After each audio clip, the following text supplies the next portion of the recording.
This movie begins on a battlefield in Iraq. A war correspondent captures a heroic moment. A young infantryman rushes to save his wounded sergeant. 19-year-old specialist Billy Lynn is a hero. He was awarded the Silver Star. Since then, the squad has been on tour. They have been receiving the nation's thanks. The tour will end in Dallas at a halftime show. Billy oversleeps and gets a wake-up call. He makes it to the event just in time. The sergeant tells them they are the face of the United States military. He reminds them what they will do at the halftime show. A limousine arrives to take them to the stadium.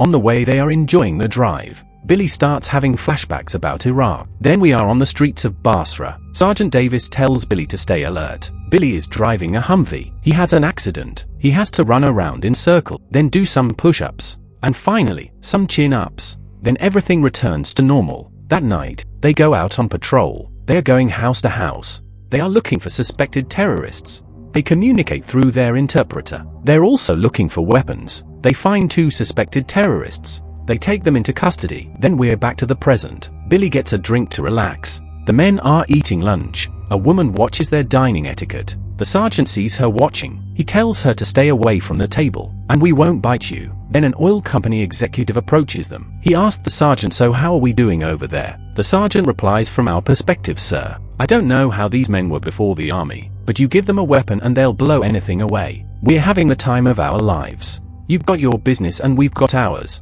So you just keep on drilling and we'll keep on killing. The oil executive is lost for words. He slowly stands up. He says, well, okay then, I think I'll leave now. They are enjoying the game and closely watching the cheerleaders. The halftime show will be coming up soon. The coordinator approaches them. She asks them what they're going to wear. The sergeant responds, our dress uniforms. She tells him, no, you can't wear them. I want you to stand out. You're going to be on stage with Destiny's Child. She tells him to go and change clothes. Billy starts thinking about combat. Then we're back in Iraq. The next day, the squad is on patrol. They receive a call of possible terrorist activity. They head for the village. Sergeant Davis talks to his men. He tells them that those men are fighters. This is their house and you respect a man in his house. Scan your rooftops and watch your corners. They begin to advance. They have a visual on the enemy. The sergeant directs the squad.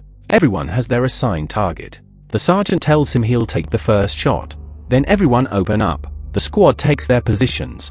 The sergeant gives the signal. And then we're back at the stadium. The squad are wearing their fatigues. They are introduced as war heroes. The stadium erupts in cheers and applause. They march across the field. They enjoy the ladies in front of them. Destiny's Child are performing. The squad marches to the rear of the stage. There is a short scuffle with a stagehand. The coordinator takes the squad to their next position. She explains what their next performance will be. They stand at attention, waiting for the curtain to rise. The curtain finally rises. The squad marches onto the stage. They stand at attention as the show begins. Then Billy walks among the dancers. He stands at attention, enjoying the show. He is impressed that this is about the squad. He's glad that they are here instead of Iraq. Then the flashbacks start again. We are back in Iraq in a vicious battle. The enemy is putting up a fierce resistance. The sergeant tells his men we have to get closer. He tells them he'll go first and they follow. Sergeant Davis makes his move. The others make an attempt but are stopped. They are met with heavy resistance. The sergeant is pinned down out in the open. He is taking heavy fire. Billy watches as 2 terrorists drag him away. He shouts, cover me, as he charges over to stop them. Billy runs across in the open, firing his gun. The enemy runs for cover. He returns fire, killing the enemy. Billy drags the sergeant to a safer place. Then a Humvee comes to the rescue. Billy drags the sergeant into a storm drain pipe. He shouts, I need a medic. Billy is trying to stop the bleeding. A terrorist comes in from the other end. He attacks Billy. It's hand-to-hand combat. Billy kills the terrorist. Then we return to the stadium event.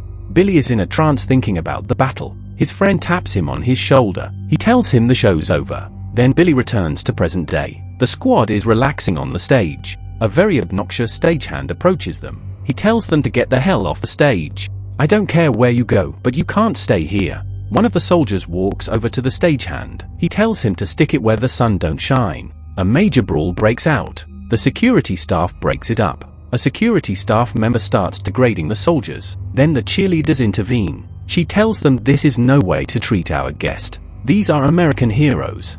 She tells security to get lost. Then they all walk the soldiers off the stage. Billy's cheerleader tells him she liked the dress uniforms better. Billy replies, The coordinator wanted us to look more battle-ready. She tells him how much she respects the soldiers. She leaves Billy with a smile on his face. The second half is getting started. The squad is sitting in their seats. They are minding their own business. The row in front of them has a couple of morons. They are making insulting comments about the army. The squad exhibits exceptional self-control, but the moron with the biggest mouth goes too far. One of the soldiers wraps his arms around his neck. He slowly chokes him out. Now all the morons decide to watch the game. They have nothing more to say to the squad. They relocate to a different section. The game is over and the squad is leaving. The stagehands are waiting for them. They walk by the stagehands. They start throwing verbal insults at the squad. A brief altercation takes place. The squad fights off the stagehands. They continue on to their limousine. Then, out of nowhere, they are attacked again. The stagehands brought reinforcements. A gun suddenly slides across the floor. A soldier picks it up and fires it into the air. This takes Billy back to the battle again. He remembers the face of the insurgent he killed. Then we're back in Iraq again. He's trying to save the sergeant's life. But it's too late, the sergeant is gone. Billy comes back to present day. The squad is ready to get into their limousine. Billy imagines that he sees a Humvee. He gets inside and Sergeant Davis is there. The sergeant says, "So here you are, Billy." Billy replies, "Yeah, I guess I always have been." The sergeant says, "I love you, Billy." Billy responds, "I love you too, Sergeant." Then Billy returns to the real world. He's inside the limo with his squad. He looks at them and says, "I love you." One by one they repeat the same. And the limousine leaves the stadium. And Billy decides to stay in the army. If you enjoyed watching this condensed version of Billy Lynn's Long Halftime Walk, please click the subscribe and like buttons and also leave a comment. And thanks for watching.